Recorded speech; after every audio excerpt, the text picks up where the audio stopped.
Everybody needs to panic. Everybody just go outside, let out a big scream. The unthinkable has happened, ladies and gentlemen.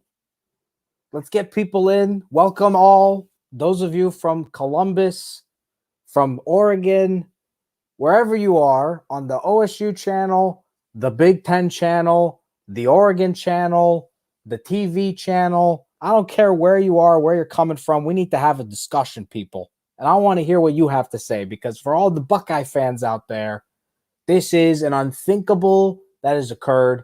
Ohio State has lost at home to Oregon 35-28.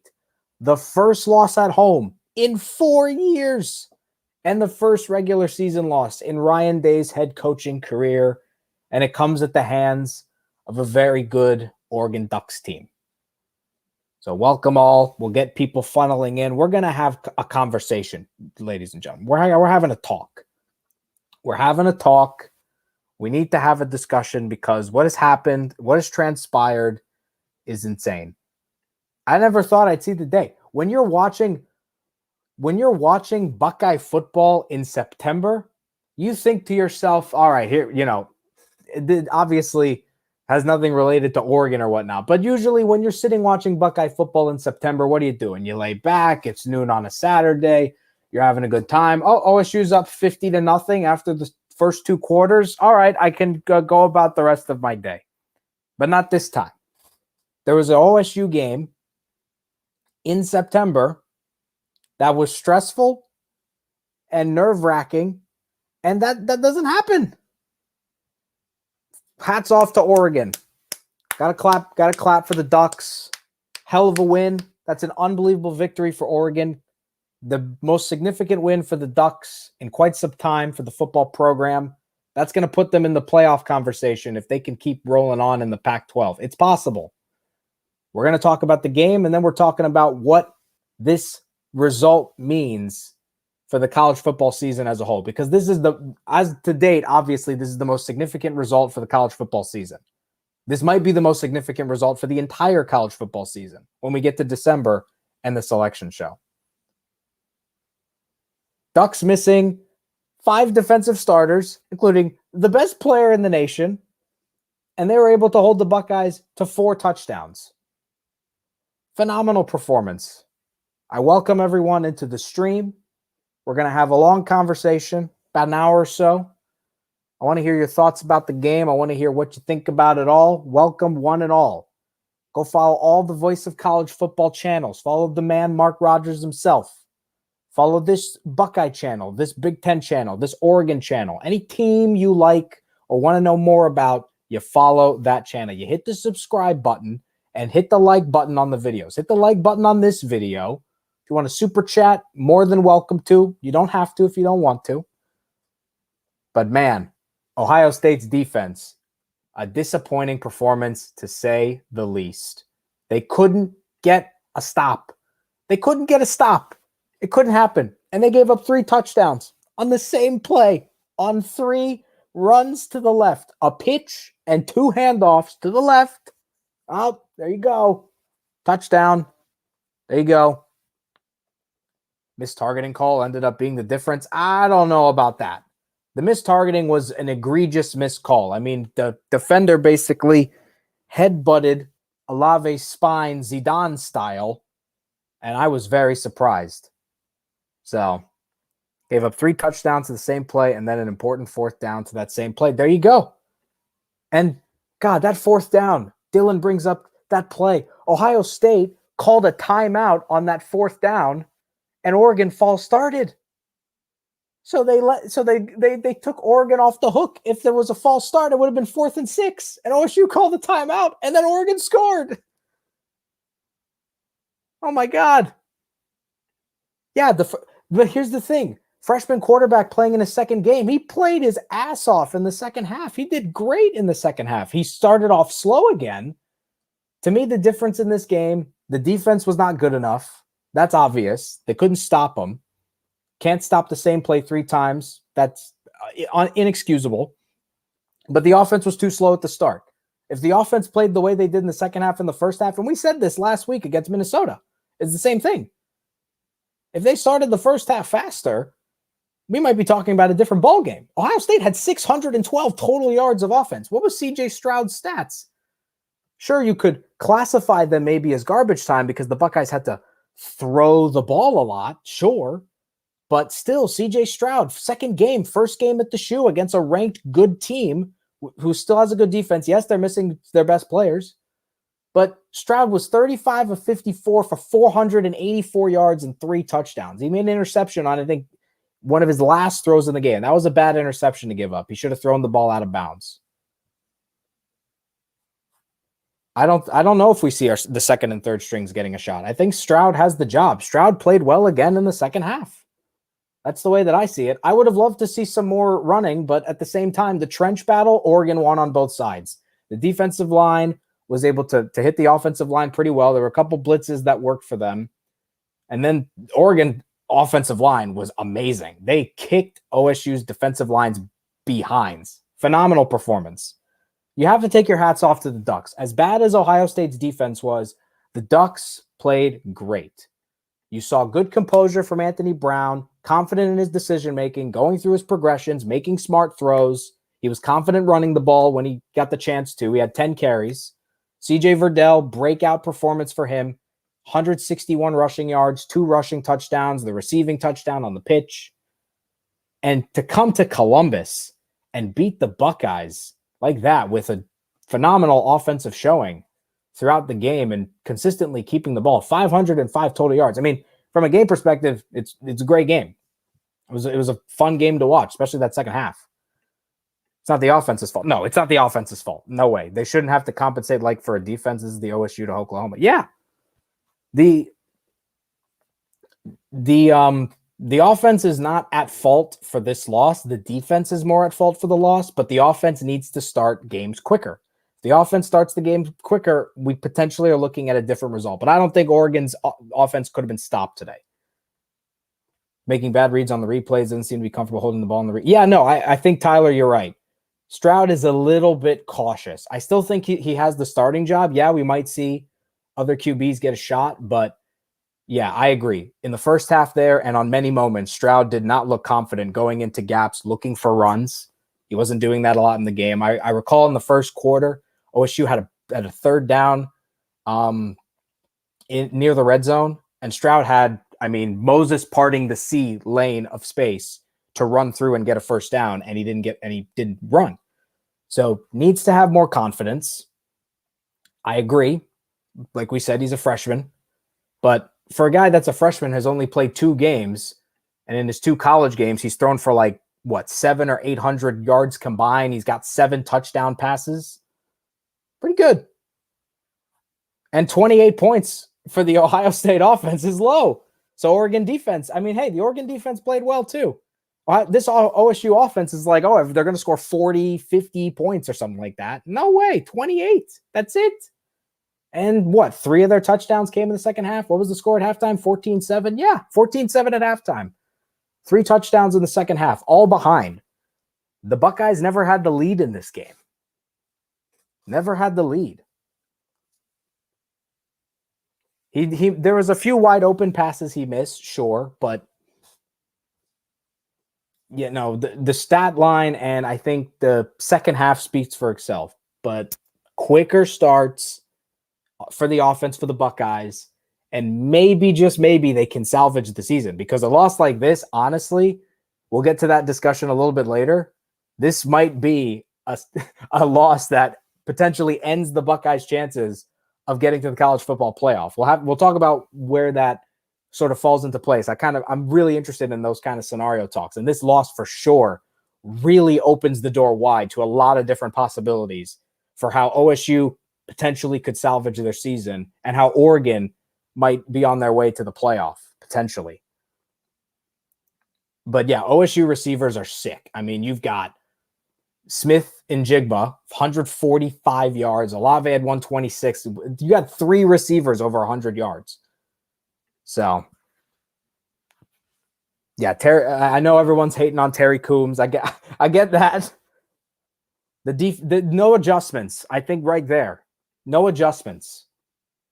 You have to adjust at some point. You can't get beaten by the same running play 3 times in the same game that leads to touchdowns. You have to adjust. Have to adjust. Not sold on CJ. Way too many overthrown passes. There were definitely some overthrows, absolutely. Doesn't have the confidence to run.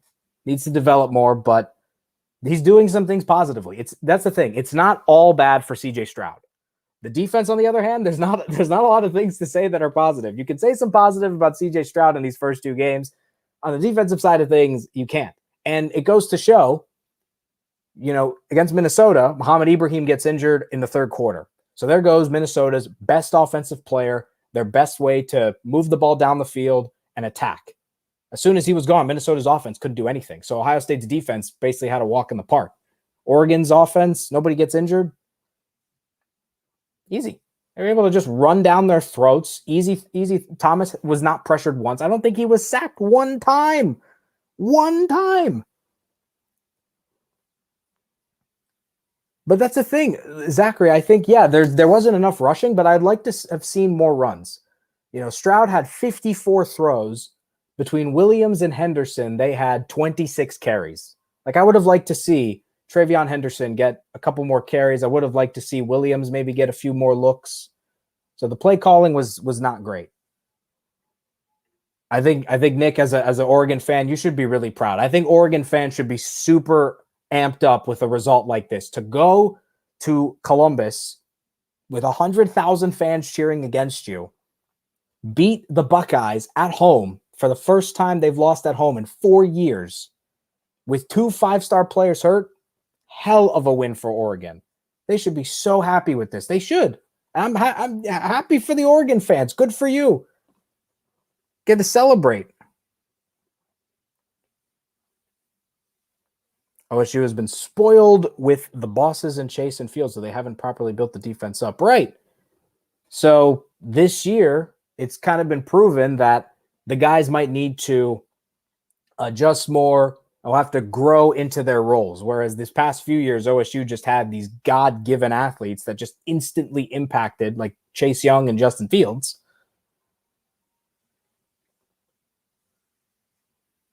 So, man, oh man. Yeah, no, the scheme was bad too. They played so much man and they didn't adjust. You got to adjust. If something's not working, you have to change it. The definition of insanity is doing the same thing over and over again, expecting a different result. Literally, you have to adjust. You have to find a way to fix something if it's not working. And it didn't happen. And it cost the Buckeyes a win. I think it's nuts that we're sitting here in early September talking about an OSU loss. It's something that hasn't happened to the Buckeyes. I mean, if somebody wants to look this up, or we can look it up ourselves. I'm going to look this up myself. We're going to go here. We're going to do a little research. We're going to look at the Ohio State Buckeye seasons. We're going to find out when's the last time they lost in September. Was it the Oklahoma game? If anybody knows off the top of their head, you can say it in the chat. Yeah, no, the refs didn't do anything terrible today. I mean, the no targeting call was unfortunate. I thought it should have been targeting. It was a clear targeting for me. But yeah, it wasn't the difference in the game. I think that's ridiculous. All right, let's figure out. Not putting blame 100 on the defense line, you're football ignorant. Lawrence Taylor wouldn't have made a difference. Yeah, no. The defensive line was not good enough. Didn't get any pressure on Oregon. Oregon offensive line shut them down completely. Is that the last September loss? I think Neil's got it. Yeah, there it is. September 9th, 2017, when Baker Mayfield beat Ohio State in Columbus. That's the last time the Buckeyes lost in the month of September. It's been 4 years. Paul, thank you so much for the $10 super chat, man. Let's see what you got to say. Y'all asking for the other QB, like it's going to make a difference when the D keeps giving up points. Plus, CJ, really a great quarterback. Honestly, he needs to warm up games, but didn't get them. I think Paul kind of nails it on the head. Is another quarterback going to come in and save this team and have them win out? Not necessarily. I don't think so. CJ is the best option. It's the defense, man. Hashtag fire Coombs. That's what everyone's gonna say. Nobody wants Coombs there as the as the defensive coordinator. No way. But Paul, I appreciate the super chat, man. Thank you so much. Hope you're enjoying the content. Make sure, guys, to follow Voice of College Football. Follow whatever channel you want for your favorite team or teams you're interested in more in-depth coverage on. Follow our guy Mark at the main Voice of College Football channel. Live streams, talk. Best place for college football content on YouTube. Go over there. Yeah, this is the first regular season loss. The first regular season loss in Ryan Day's head coaching career. He's never lost in the regular season until today. Only other losses were in the playoffs. Yeah, the QB change it's not going to fix the team. It's the quarterback is not the problem. The defense is the problem. The scheme is bad. The players are not executing. It's not good enough. The defense was not good enough. Every single drive you thought Oregon was going to score. That's the way it felt. Every single time Oregon got the ball, you felt they were going to score. Likewise, in the second half, you thought every time Ohio State would get the ball, they would score. But they were down a touchdown going into the break. Unfortunate.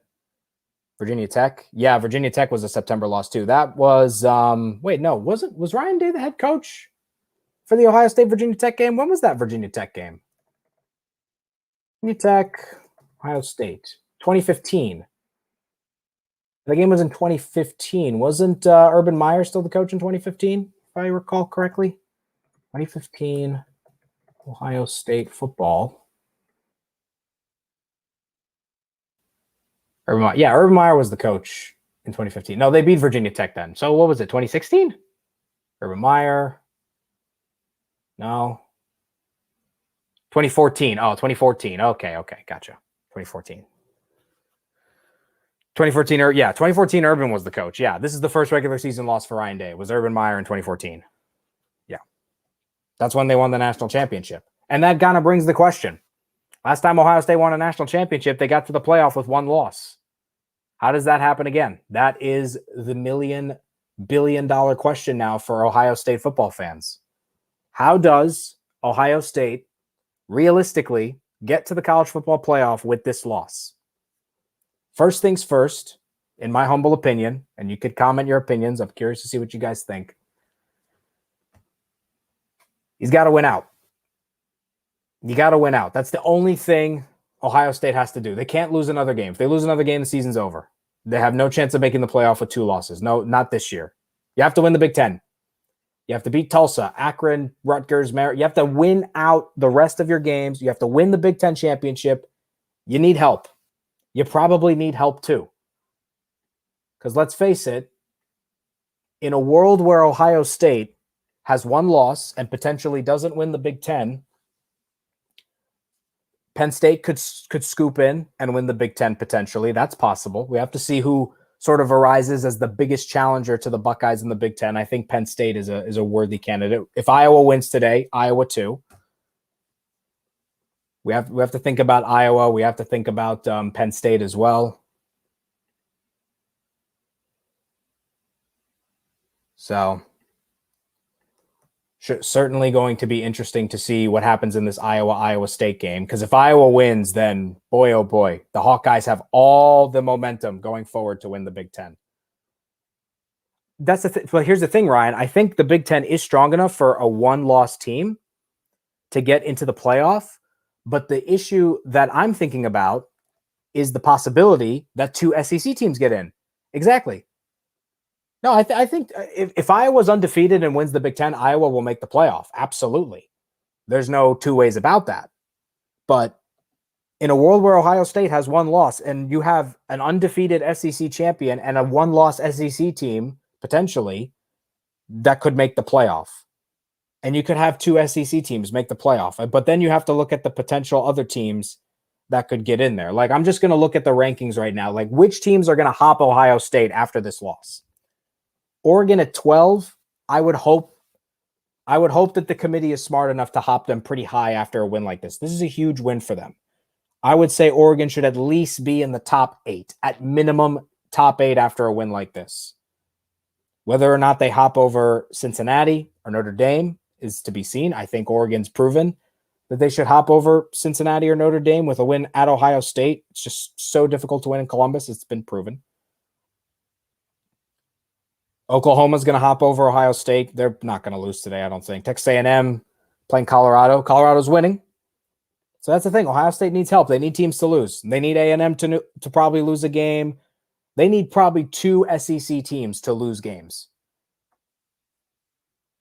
Yeah, if you beat an undefeated Iowa, you could see the Buckeyes get in there. But what if Oregon goes undefeated?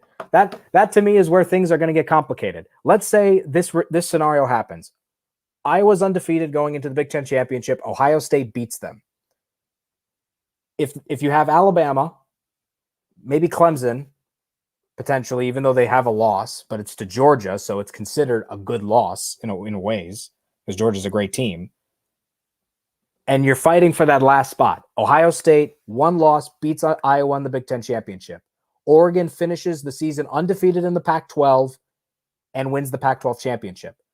I think the committee would pick Oregon because Oregon's undefeated and beat Ohio State. Even though Oregon's schedule is difficult. But that's the thing. The way after the Ducks played Fresno and barely won, I was pretty worried about Oregon. I think now I'm convinced that Fresno Bull Thomas, man, I love that. Fresno State, national champions. Fresno State's going to win the whole freaking thing. Oregon's a good loss. No, I totally agree. Oregon's a good loss. But if the final playoff spot is between an undefeated Pac-12 champion Oregon Ducks team and a 1-loss Big Ten champion Buckeyes team, I feel like the committee would pick Oregon in the scenario that those 2 teams are the 2 teams fighting for the last spot. Because let's face it, out of all the teams in the country right now, the only team that I'm fairly certain is going to make the playoff is Alabama.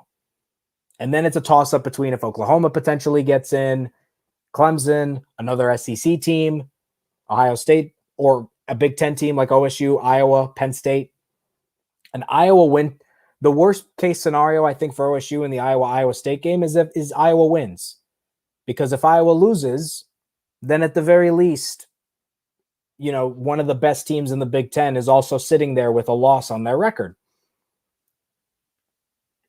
No, I get it. There's no precedent. I know there's no precedent, but potentially now, with a win against Ohio State, there might be a precedent. Like, yes, Oregon doesn't really have an incredibly difficult schedule upcoming. I mean, the toughest games on their schedule right now, looking at it, at UCLA, that's a huge game for Oregon if they can stay unbeaten until October 23rd. At Utah, another big game. At Washington, obviously, a big game as well, even though Washington lost to Montana. That's tough. But that's the thing. I feel like in a situation, Oregon beats Ohio State, and Ohio State has 1 loss and beats Oregon. I would pick Oregon over Ohio State too. They beat them.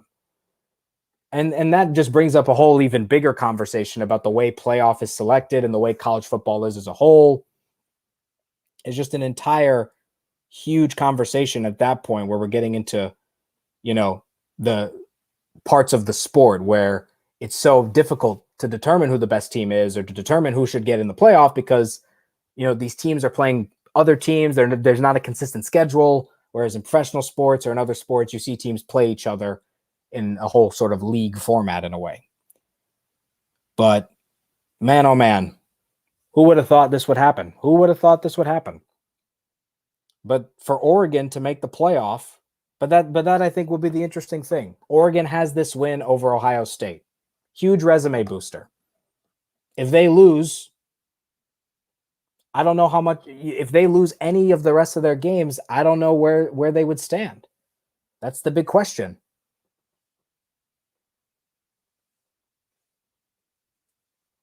I don't know. Because until UCLA, Oregon's got Stony Brook, Arizona, Stanford, and California. I would think that those are winnable games for Oregon, especially if their top defensive guys are back. I would think that Oregon will probably be able to win those games. UCLA, again, is going to be a tough challenge. UCLA has proven to be a pretty good team. But this blows the playoff discussion wide open. Blows the discussion wide open for the playoff with the fact that OSU lose, which the other interesting thing is I can't even remember the last time that the playoff was sort of, or the expected playoff was kind of blown up in our face this early in the season. Like, I know we've had early September games where top 5, top 10 teams play each other, but those teams are usually still in the conversation when we get to December. Ohio State's still going to be in the conversation, I think, come December if they win out. If they lose, one loss, it's over. Ohio State can't lose 2 games and expect to make the playoff. I'm going to change up here a little bit. There's some Big Ten scores for you guys. Notre Dame's losing to Toledo. Well, that's hilarious. Notre Dame, and there's the other thing. Daniel brings up Notre Dame. What about Notre Dame? What if Notre Dame goes undefeated? Are they going to be put in the playoff again and then get blown out by Alabama again? Because you look at Notre Dame's schedule. I mean, let's see Notre Dame's schedule. They're playing Wisconsin. They're playing Cincinnati. They're playing Virginia Tech. They're playing USC. They're playing North Carolina. After they play Purdue next Saturday, they're playing 5 consecutive games against ranked opposition in the regular season. If they win all those games and finish the season undefeated, who's to say the committee's not going to put the Fighting Irish in the playoff again, only to get obliterated again in the semifinal? So that's another team that Ohio State probably has to keep a watchful eye on. We'll be lucky to beat any good team this year with this pathetic D. Well, that and what other good teams are Ohio State playing this year other than Oregon?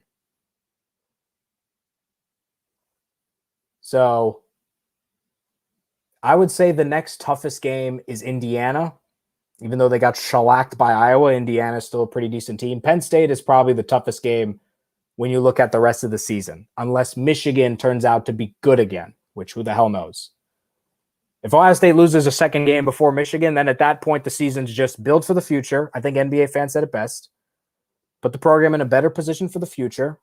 Yours is the future. If we're going to have mistakes from the QB spot, I'd rather it be yours because the better upside in the extra year, he has to say, get his mistakes out of the way now. Yeah, I think it'd be interesting to see Quinn get a shot if you plan for the future.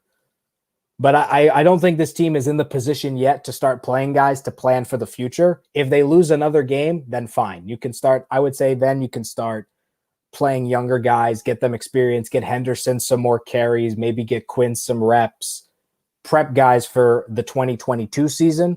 But all things hopeful, the season is not over yet. It's not over yet. They need help and they need to win the rest of their games, but it's not over. At least they didn't lose to Montana or an FCS team like other FBS teams have done. But because if OSU, let's say if OSU lost to Tulsa, like if they beat Oregon but then lost to Tulsa, forget about it. We'd be talking about an OSU team that's 2-1 that definitely is not making the playoff because a loss to Tulsa is so unthinkably horrible and unimaginable that you could never put Ohio State in the playoff after losing to Tulsa or Akron. Like a bad loss. The silver lining is that this is a decent loss. You lost to a decent team. Yes, it was at home, and that's really going to go against them. The fact that they lost at home to Oregon. Not discount MSU. Yeah, we'll see about MSU. Big win today against who'd they play? Youngstown State. We'll see about them Spartans. We'll see how the Big Ten kind of develops over the next couple of weeks. And this is a Big Ten season that is certainly probably more intriguing than Big Ten seasons have been in the past, because now that Ohio State has a loss, opens the opportunity for other teams to sneak in and get into the conversation, like Michigan State potentially, like Penn State, Iowa. Maybe Wisconsin rallies back after losing to Penn State last week. So we'll see. Rather see OSU rise and fall as Quinn develops as a true freshman. That's getting 2016 with CJ. Yeah, I guess it depends on what you would rather see. Some people want, early loss. You see that the season is sort of in a position where I don't know if we can win now. You develop for the future. Not a really tanking mentality, but a development mentality. I still think they should go for it. I think every season you have to play, like you need to win the national championship. If you're Ohio State, you play every season to compete to win the national championship. They can still win the national championship. Hell, it's going to be really hard, and I don't think they're going to win the national championship. Yes, it's still possible. Anything's possible. But no, I don't think they'll win the national championship, but I think it's okay now to still go for a healthy shot at it. I think this Buckeye team is still capable of winning the rest of their games this season.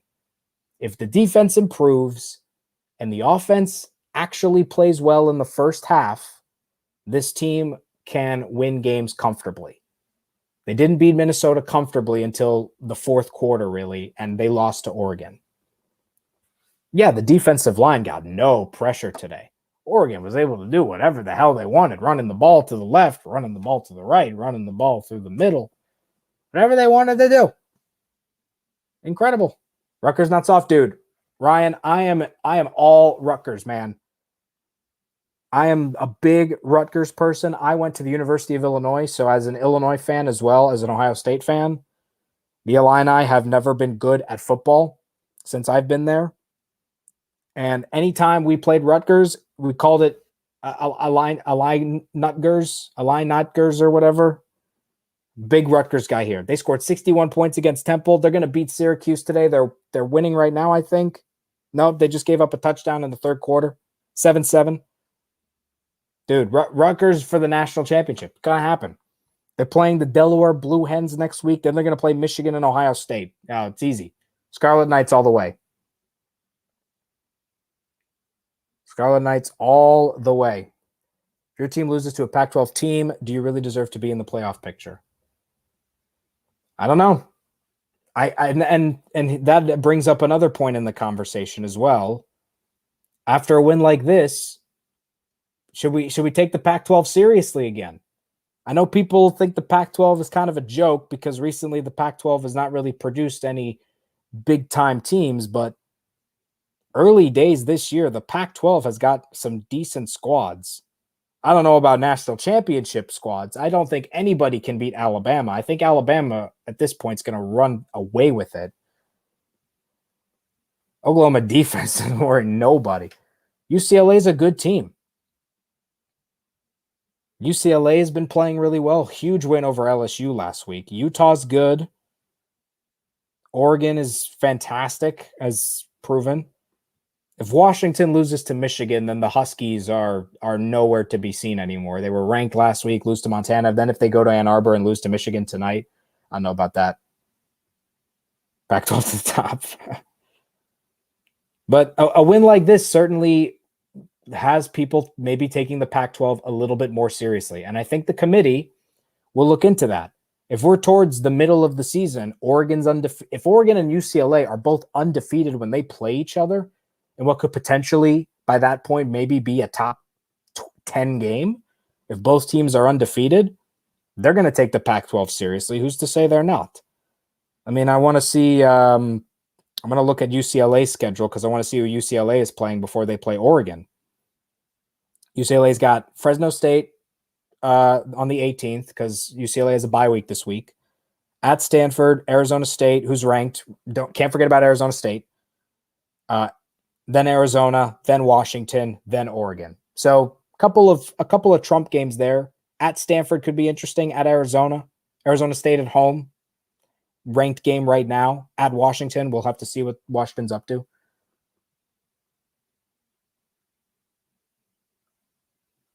SEC still the cream of the crop. SEC is still the best conference in football. I mean, I'm a Big Ten guy myself, but it's fair to say that the SEC is the best conference out there in the country. Auburn has been on fire. They haven't played anybody, but Auburn has scored 122 points and only given up 10.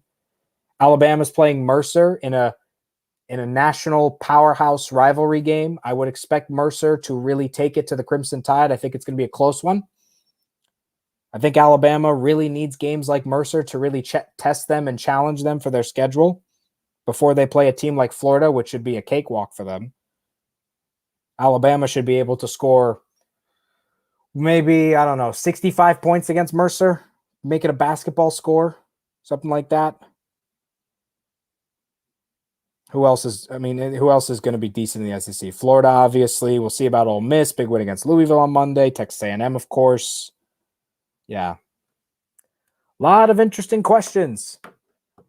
Texas A&M are still losing? Wait, let me check the score. Yeah, let's just take a quick look at the scores. We've got a thriller, by the way. Northern Illinois and Wyoming. I know you all care about this. 43-42 lead for Northern Illinois. What a game that is. Rutgers has a lead against Syracuse, huge. Virginia Tech's winning. Notre Dame is losing to Toledo, 16-14. Notre Dame losing is big for Ohio State. If you're a Buckeye fan, Ohio State, you need Notre Dame to lose. Because if Notre Dame goes undefeated with the schedule that they have, the committee's going to put them in the playoff again. They don't care what the results have been in the past. Cincinnati tied with Murray State, the home of John Morant, of course. Georgia's already up 28-0 in the second quarter. Penn State's winning. California's beating TCU. Nebraska hasn't scored against Buffalo because Nebraska's terrible. Texas A&M losing to Colorado 7-0. Alabama already has 14 points against Mercer. Look at that. Florida won. Yeah, no, the drama in the alliance is real, David, and the Pac-12 is making some noise. If Colorado beats Texas A&M, this is the Saturday for the Pac-12. Cal beats TCU, Colorado beats A&M, Oregon beats Ohio State. You can't tell me the Pac-12 is a joke. That is 3 quality wins for the conference, and the committee will take the conference seriously. I think they'll start doing it now. Oregon beating Ohio State being the most significant win. But if Colorado's able to keep things up against A&M, Cal can beat TCU, tell me about it. Pac-12 is here. Pac-12 might get them, sneak their way, a team into the playoff. Things might get competitive over there. And it should be fun to watch. Like now, one thing, I mean, I am an Ohio State fan, but one thing I will say about this loss, if you're a general college football fan, and I'm a general college football fan too, it's nice to have some intrigue in the season. For the past couple of years, I think college football seasons have sort of gotten to this point where it's like, all right, we know Bama's in, we know Clemson's in, we know Ohio State's in. Who's going to be the 4th team? Another SEC team? Is it going to be Oklahoma? A loss like this, you add some intrigue into the season. Ohio State loses in week 2. Okay. Does a Pac-12 team sneak back in? What about maybe Notre Dame if they're undefeated? Now there's a bit more of a question of who those 4 teams, maybe who 3 teams are going to be. I think Alabama's still a cinch. But I think you add a little more intrigue into the season. What about Texas? We'll see about Texas too. I think Alex brings up a good point. We'll see about Iowa State. Whoever wins Iowa State, Iowa is potentially going to be a top 5 team by Monday. I mean, what the top 5 is probably going to look, what I'm thinking the top 5 will look like. Alabama will be number 1. They're not losing to Mercer. I'm sorry, Mercer fans, it's not happening. Georgia will win. They're already up 4 touchdowns against UAB. They'll stay number 2. If Oklahoma wins, Oklahoma will probably go to number 3 unless they don't win super convincingly because of the poor performance they had against Tulane. Texas A&M, right now, the way Texas A&M's playing, I don't know if they grab a 3 or a 4 spot. What will be interesting is how far they drop Ohio State. How much do the writers in the AP poll drop Ohio State after losing to Oregon? Good fella, thank you so much for the $5. I really appreciate it, buddy. Good show. What's going on with the ACC? Yeah, ACC. What's going to be happening with them Clemson Tigers? I mean, Clemson lost to Georgia. So that's the thing. Clemson is in a position where they don't maybe – Clemson will have to win out, obviously. You can't put a 2-loss Clemson team in the playoff, I don't think. But I'm looking at the rest of the ACC. The only teams that really come to mind that I think compete for a playoff spot are maybe Virginia Tech. I think Virginia Tech and right now I would have Virginia Tech and Clemson as the ACC championship game. The way things are going currently, Oregon should be number 3. Maybe. It'd be interesting to see if they put Oregon at number 3. I don't think they will. But it's interesting because the teams that are above Oregon right now, A&M right now is losing, struggling currently. Clemson has a loss. Cincinnati is destroying. So Cincinnati might be in the top 5. Notre Dame is struggling right now, so they might not have a convincing enough win to pop higher than 8. But then where do you put the winner of Iowa State, Iowa, depending on how that game goes? If the game is close, I don't know. If the game is close and we have the winner of the close game, you might put them at 6, maybe 7. It's going to be very interesting to see how many teams Oregon hops over and where they put Ohio State. I think Ohio State is still going to be in the top 10. I think Ohio State stays in the top 10. No, looking at it now, I don't know. Looking at it now, it's actually a good question. What do you guys think? Should Ohio State stay in the top 10? Because whoever loses Iowa State, Iowa drops out, and they're going to hop up. Penn State will be undefeated, probably. They're going to probably win, so they would hop up. Obviously, Oregon's going to be in the top 10 now. So you probably have two teams that are added into the top 10. I think Oregon might be at 5 or 6, but not 3. Yeah, I don't think they'll be 3. I don't think the committee hypes them up that much. I mean, well, committee, it's not the committee. It's the writers, AP voters. So put us at 7 or 8, yeah. Say OSU 7. Yeah, I think 7. I think of all the teams that Ohio State is ranked above in the current ranking, I don't see the committee putting the Buckeyes under Cincinnati. That's sort of where the threshold is for me. I can see Oklahoma being above OSU. I can see A&M if they win. I can see Clemson if they win, because Clemson's loss you would classify probably as a better loss than OSU's loss, because Clemson lost to Georgia in a game that was a 10-3. But I don't think they'd put OSU below Cincinnati, which is going to piss off Bearcat fans, because the Bearcats are going to be undefeated and potentially ranked still below Ohio State. But I think the rankings will truly be dependent of Iowa State, how that game goes. If there's a route in that, like if Iowa destroys Iowa State today on the road for a second straight like big victory because they killed Indiana, if they kill Iowa State on the road, they might put Iowa in the top 5. Do I think Oregon ahead of OSU? See, that's the tough one too, Brian. I like that question. That's a tough one as well. I don't know. I think because of the fact that you have a top 10 game, I don't know. I don't think so. It'll be interesting. Eye test tells me no, they should not be in the... Yeah, from an eye test standpoint, they should not be in the top 10. There's too many questions on the ball, and in the coaching department, they'll be in the top 10, but I don't think they deserve it. No, I don't think they do either. And I know Mark posted a video. You guys should watch that video about the true top 25 based just purely on results, not about eye test or expectations, preseason expectations. Where is it now?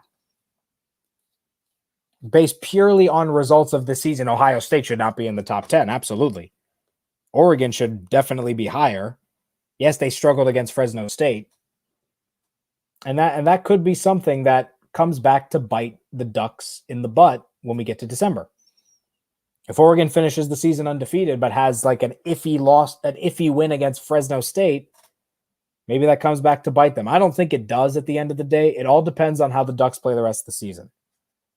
But yeah, everybody struggled in week 1 except for Alabama. Alabama's the only team that didn't struggle in week 1.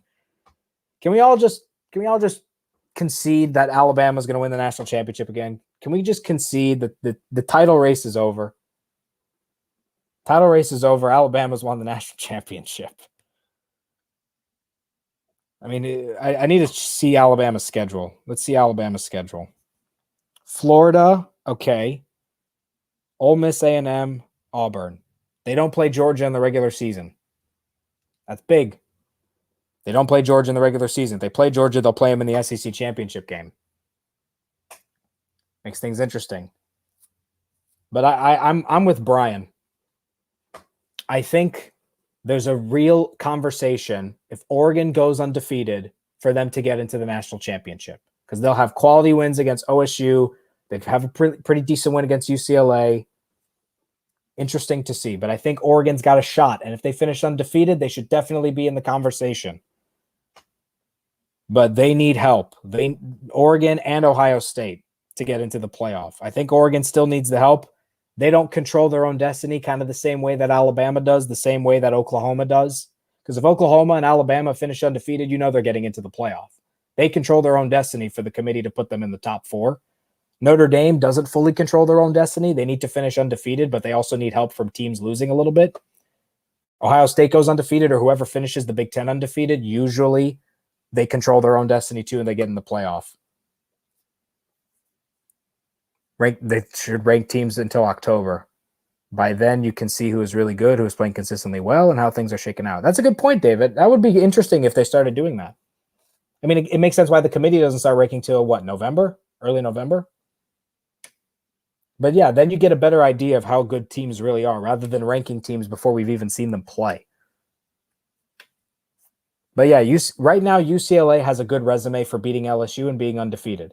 If Oregon beats a UCLA team with a good resume when that game happens, then the Ducks case just gets even better. And even for UCLA, if UCLA beat Oregon, if UCLA's undefeated beats Oregon, who beat Ohio State, the Bruins might be laughing about that. That would be huge.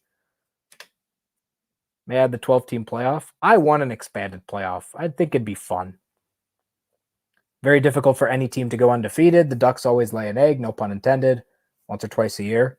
Yeah, we have to see if they lay an egg. Obviously, all this talk is hypothetical. I think it's interesting to discuss this stuff. But, yeah, just got their help with this loss. All they have to do is run the table and they're in. Well, all they have to do. Notre Dame has a much tougher schedule than Ohio State does the rest of the way. We mentioned Notre Dame has 5 consecutive games against current ranked opposition. That Notre Dame-Cincinnati game is going to be massive. Even though Cincinnati might finish undefeated, they might not make the playoff, which is a shame. OSU defense is terrible. Awful performance defensively. But between OSU and Notre Dame, OSU has a much easier schedule than Notre Dame in terms of the middle chunk. Notre Dame's playing some good teams. Ohio State is too, but not as many good teams as Notre Dame, I think. I think Ohio State's next toughest game is going to be against Indiana. Rutgers could be a slight curveball, but I don't think realistically Ohio State's going to have trouble against Rutgers. God, unless the defense keeps on being terrible. Tulsa and Akron, you can't. If you lose to Tulsa and Akron, then forget about it. Take OSU out of the alliance, to get them out of the Big Ten, start their own conference with I don't know, West Virginia or something. Don't see us in the playoffs this year. Right now, I don't see OSU in the playoff. I would agree. If I was a betting man right now, I probably would bet that Ohio State would not make the playoff. But anything can happen. If Penn State loses a game, if Iowa loses to Iowa State or loses a game this season, if Michigan State loses a game, if the whole Big Ten's not undefeated, they got a shot. They got a shot. But they need help. It's not they don't control their own destiny to get in the playoff anymore. And it's the first time they haven't really had that advantage in years, because they haven't lost in September in 4 years. Man, how'd you feel about Oregon's secondary against the best wide receiver room in the nation? They did okay. I think they did well in the first half, but goodness gracious, 3 Ohio State receivers had 100+ yards. CJ Stroud was chucking the ball all over the field. But I'd be happy. If you're Oregon, you're happy about the team's performance. To me, even if Oregon's defense was letting up more points or had some mistakes, I would forget about those at this point. This is a huge win for Oregon. This is the biggest win Oregon's had since, God, beating Florida State in the Rose Bowl in 2015, maybe?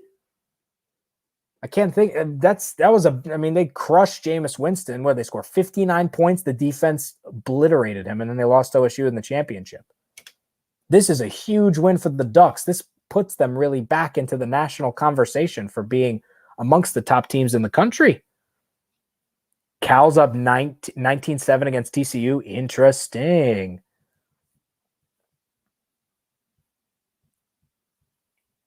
No playbook. Yeah, I don't know. Stroud, I think, plays the rest of the season. I don't think Quinn is going to play this season, in my opinion. I don't think that's where we're at right now. I think Quinn, you set him up maybe for next year. Who knows? Who knows about that? Did the Iowa game start? The Iowa game did start. Oh, and like every other high-ranked game this season in college football, it's 0-0 in the first quarter. It's going to end 0-0 in the first quarter. Georgia Clemson, 0-0 in the first quarter. Wisconsin Penn State, 0-0 in the first quarter. OSU Oregon, 0-0 in the first quarter. Only Alabama. Alabama is incredible. You can't say enough good things about how good that football program and that team is. It's absolutely ridiculous. Nick Saban's one of the greatest coaches in sports history. But the Pac-12, making some noise, man. But right now, watch out for Toledo. The Toledo Rockets might give Ohio a win today in college football. They're up 16-14 against Notre Dame. Fighting Irish lose to Toledo. You can kiss the playoff goodbye, Fighting Irish fans. Your hope is done. You can't lose to Toledo at home and expect to make the playoff. But let's face it, for Notre Dame would never make the playoff with a loss, ever, because they're an independent. They need a conference championship to help their case. But losing to a team like Toledo, no way in hell Notre Dame gets in the playoff. And if you're Ohio State, right now, root for Toledo. Toledo beats Notre Dame, Ohio State's chances get better. Just like that, hours after a loss to Oregon.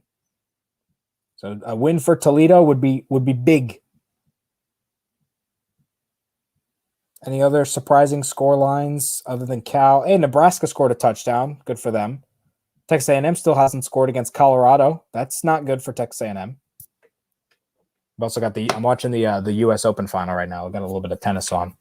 3:36 remaining in the first half. Notre Dame still losing. God, man. Notre Dame's got to wake up. But, yeah, this has been a good talk. I appreciate the super chats, guys. Guys, like the video. Watch the stream after. Tell your friends about it. Tell them about the conversations we had. Go watch the other post-game shows later today around the Voice of College Football Network. Do it.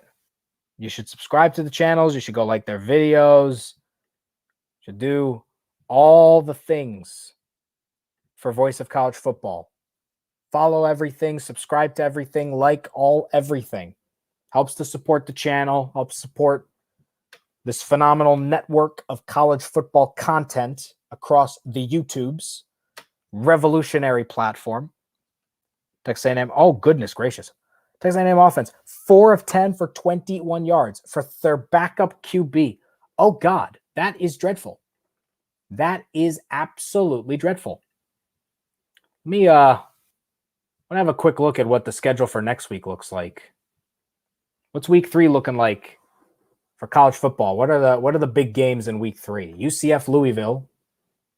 The mighty Northern Illinois Michigan Bowl. Michigan State Miami could be fun. VT West Virginia, fun. Nebraska Oklahoma, of course. Cincy Indiana, interesting. Alabama Florida is probably the biggest game next week that I can think of. Yeah, probably Alabama Florida.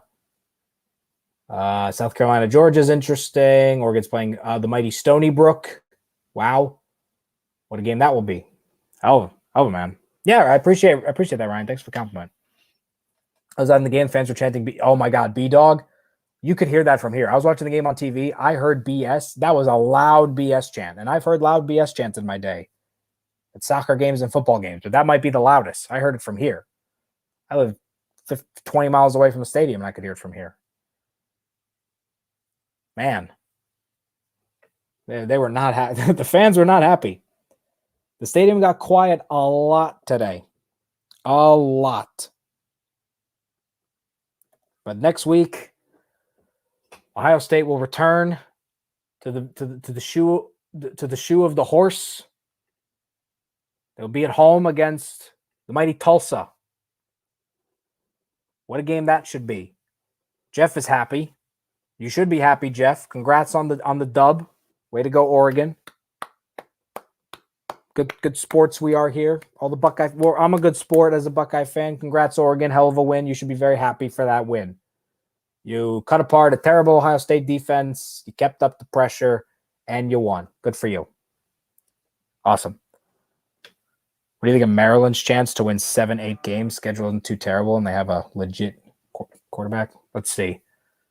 What is Maryland's good old schedule look like? What are the Terrapins going to get up to this year? Oh, they're playing the Illini. They play the Illini, they lose.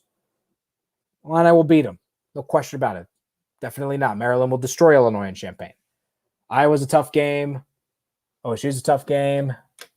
Penn State's a tough game. Okay. Sorry, I moved my computer down there because I got it in front of a monitor. I was looking at the schedule. Probably not the best idea. Sorry you had to see that. I don't know if Maryland wins 7 or 8. Maybe. I don't know. We'll see. That should have been targeting. Olave was totally targeted. I said it at the beginning. I'll say it again now for anybody who's just coming in. He got Zidaned in the spine. And if you don't get that reference, look up Zinedine Zidane World Cup headbutt.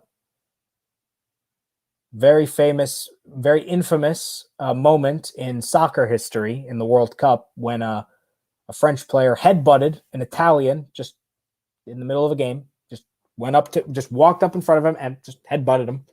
That's what happened. The Oregon defender headbutted Olave's spine and didn't get called for targeting. So, boy, oh boy.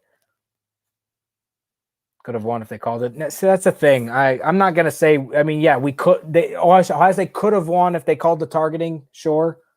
But a touchdown in that situation doesn't win Ohio State the game. It ties the game. So, to me, it's kind of tough. Everyone makes mistakes. Everyone makes mistakes, guys. It's okay to make mistakes. Everyone does it. Nobody's perfect. Ohio State's not perfect. Oregon's not perfect. Their record is, but they're not perfect. It's okay to make mistakes. It's okay for the refs to make a mistake. It's okay, even though they're not supposed to, but it happens. It happens. Robot refs coming? No, that's not going to happen. Anyone hoping for robot refs in any sport, hope for something different, because that's something that probably is not ever going to happen. Maybe in baseball. Maybe there's an automated strike zone in baseball. Maybe. I don't think it's going to happen, though. But I got about 5 minutes left here that I need to actually eat some food. I'm going to go watch the rest of the college football action. Other sports tonight, too. I like all my sports, so I don't just watch the college football. I love college football. I'm going to have all the games on and check out everything going on. I am pumped for tomorrow to watch NFL football. Who is ready to watch Red Zone, sit on their butt, and just watch Red Zone for 7 hours? Hear Scott Hansen say that the most amazing sentence you hear every year, 7 hours of commercial-free football. I am ready for the NFL season to start. I'm ready to see some NFL. I'm ready to see how this college football season plays out. And honestly, Ohio State losing, I think, helps the intrigue of the season. I think it helps the intrigue of the season. Yeah, the ratings are still going to be fine if Ohio State just ran the table the same way it always has been for the last couple of years. But I think you add some really unique intrigue into this season with Ohio State losing, because now it's not like, well, okay, Ohio State makes the playoff. Undefeated, no problem. Now we got something to think about. Now we got something to see how it's going to transpire, whether a Pac-12 team could sneak in there and Ohio State doesn't get in. Make it less interesting if it was a robot? No, robots are super interesting. What are you talking about? Remember the days my Bears play night game? I love that days. Troy over here is a Bears fan. I apologize for the people who are the Bears fans. I'm sorry about your franchise and their offense. That is never good. What NFL games are there tomorrow to be really excited about? Browns and the Chiefs. Hell of a game there. Pittsburgh-Buffalo could be fun. Trevor Lawrence and Urban Meyer debut in Houston for the Jags. Arizona-Tennessee could be a fun game. Some good offensive players in that one. Chargers and the Washington football team. Green Bay and New Orleans. Chicago and the Rams. Good games. Good NFL football. But I think that's going to be me for the day. Can't really think of much else to say. We've been kind of droning on about how bad OSU is. Seahawks, I'm a Browns fan. It's been a tough life. Seahawks, at least you won a Super Bowl. At least you made it to the playoffs a lot of times. Browns, no, not the same. But yeah, I think that's going to be me for the day. I did want to say one last thing, of course. I think hug your family tighter today. I think it's important. 20-year commemoration of 9/11. I was too young to really remember what happened on the day, but obviously its significance on the United States and the world. The heroes of Flight 93, the first responders in New York and Pennsylvania and in D.C., as well as obviously the people who lost their lives and their families, having a tough time today. I think hug your loved ones tighter today. It's an important day. Never forget what happened on September 11th. And God bless the United States of America. Woo! So that's kind of the way I feel about the day as a whole. I did want to mention that. keep the optimism going. It's important to stay optimistic. It's important to stay positive in the midst of what's been an absolutely insane 2 years. All the crap that's been going on in the outside world with everything. But we can enjoy football. We can have these fun conversations about football. I enjoyed talking to you guys today. I should be good to go for September the 18th for Tulsa. We'll see. We'll see what happens. Keep peeled on Mark's Twitter, on Mark's YouTube posts and everything. Plenty more content coming today for college football. But next up for Ohio State is Tulsa after a surprising loss to the Oregon Ducks at the Horseshoe in Columbus. Have a good rest of your Saturday, guys. Enjoy the rest of your weekend. Enjoy the rest of the football today. Have a good week, too. And stay safe, everybody. It's fun talking.